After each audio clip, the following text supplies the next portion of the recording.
ఆ డబ్బు నాదిరా. డబ్బు నాదిరా. నాదిరా డబ్బు. నాదిరా డబ్బు. నాదంటుంటే నాదా డబ్బా. డబ్బా నాదిరా డబ్బు. ఒరే బ్లాక్ స్టార్ నువ్వు వదులు, మీరు పట్టుకోండి రా. మీరు నాదిరా డబ్బు రే. డబ్బా నాదిరా. ఏమిటో ఆఫీస్ లో గొడవ? ఎందుకో ఏమని కొడుతున్నా? వాడు నా డబ్బు దొంగిలించాడు సార్. లేదు బాబు, నాదే కింద పడిపోతే తీసి జేబులు వేసుకున్నా. ఏమిటయ్యా నీ డబ్బు నువ్వు అంటున్నావు, వాడుదని వాడు అంటున్నాడు. ఇంతకీ నీ డబ్బు ఎంత పోయింది? డబ్బు సార్.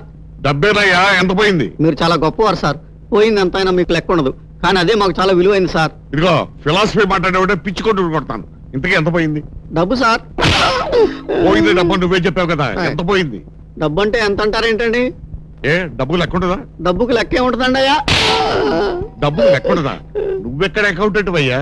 ఇదిగో బాగా ఆలోచించుకు చెప్పు, నీది డబ్బు ఎంత పోయింది?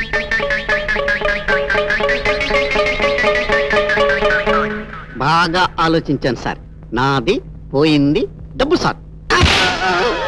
ఇలాంటి పిచ్చి పిచ్చి వేషాలు వేసావంటే ఈసారి కొట్టడం కాదు, షూట్ చేసి పారేస్తాం. చెప్పు. ఇది ఎక్కడ గొడవండి బాబు? పోయింది డబ్బు అంటే వినిపించుకోరే.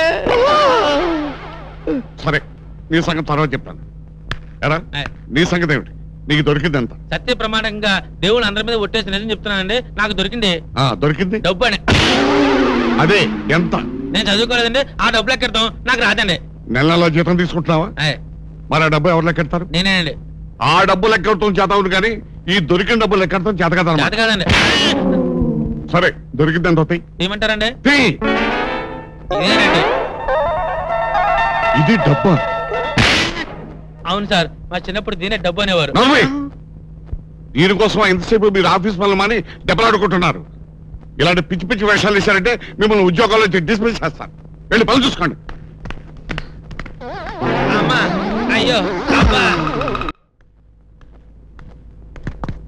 ఒరే ఆంటీరా, ఒంటరిగా వెళ్ళిపోతుంది.